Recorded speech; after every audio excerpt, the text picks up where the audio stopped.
Hello there, welcome back. We continue our discussion on the Karnaugh map, and we've covered a lot of earlier modules on the same topic. This time on your screen, we see a three variable Karnaugh map. The three variables are A, B, and C. So you see that this side you have variable A, and this side you have variable B, and look at the values for variable A.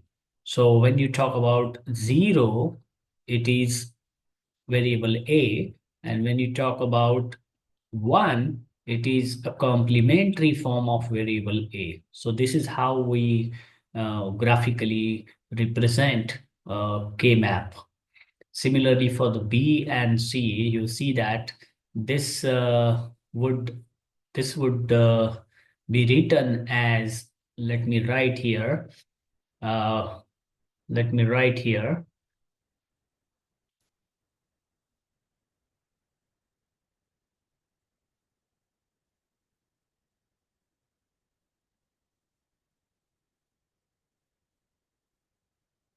So here would be written as BC.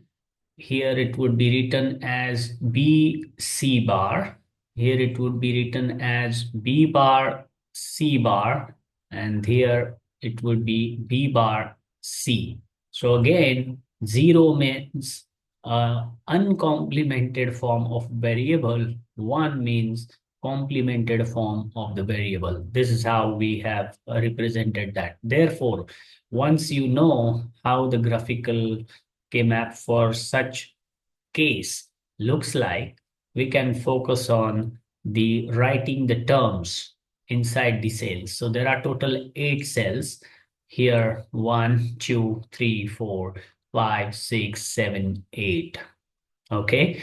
And how we can then write the terms inside the cell. For example, here you have a 0, here you have 0, 0. So it would be written as A or B or C.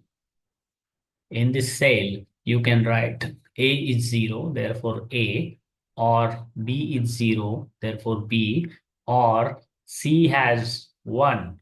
That means it's or C bar, A or B or C bar. Similarly, you can see that this term here is A or B bar or C bar. Why? Because B bar and C bar, they are basically a complemented form. So when it is 1, you have a complementary form.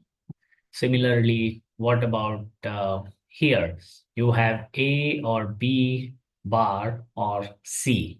And similarly, you can see that here it is 1. You have therefore A bar, the or B or C, because B and C here are both 0.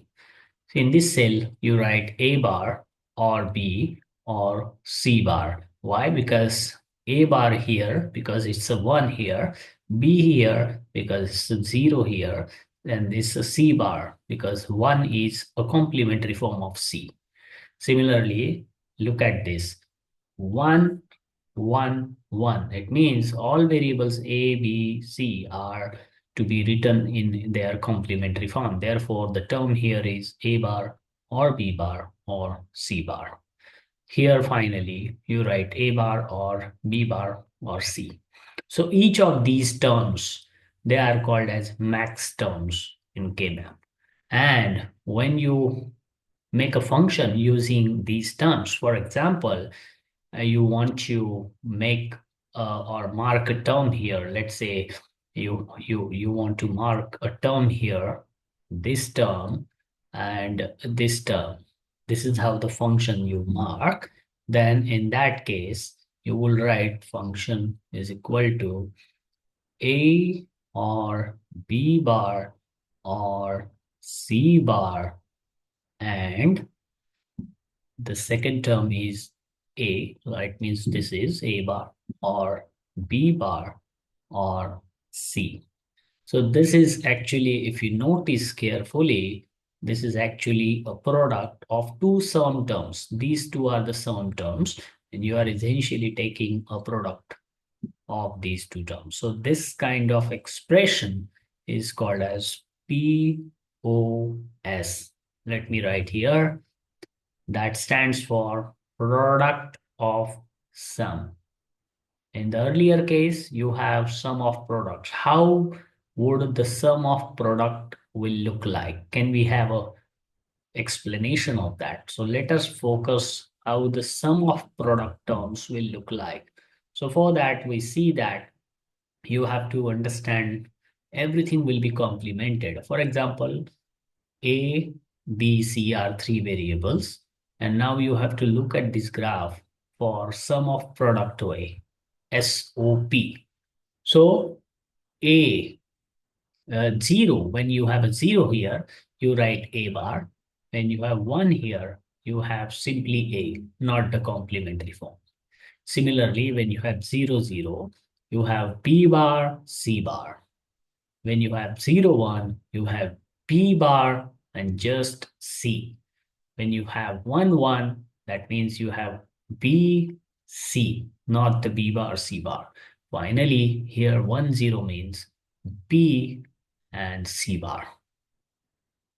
So you see that you have to just take a complement of all the variables. So 0 means complementary form and 1 means non-complementary form in SOP. But in POS, 0 means non-complementary form and 1 means complementary form. Okay, so similarly, once you have this understanding, inside terms will also be changed. Instead of A bar or B bar, sorry, instead of A or B or C, here for SOP, you can write, let me write here, A and B and C, but obviously bar. Here it would be A bar and B bar and C. Here it would be A bar and B and C. Here it would be A bar and B and C bar.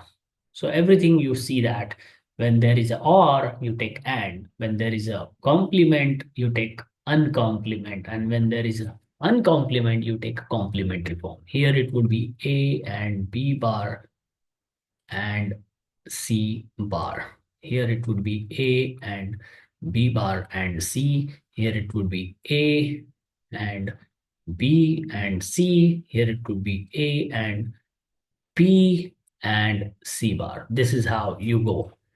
And for the terms, you can write, instead of product of sum, exercise for you would be to write, take any two terms and then write the function in SOP form. So hope you found this module useful. If you did so, share it with others for wider reach. Stay tuned for more engaging content like this. Till then, wish you happy learning.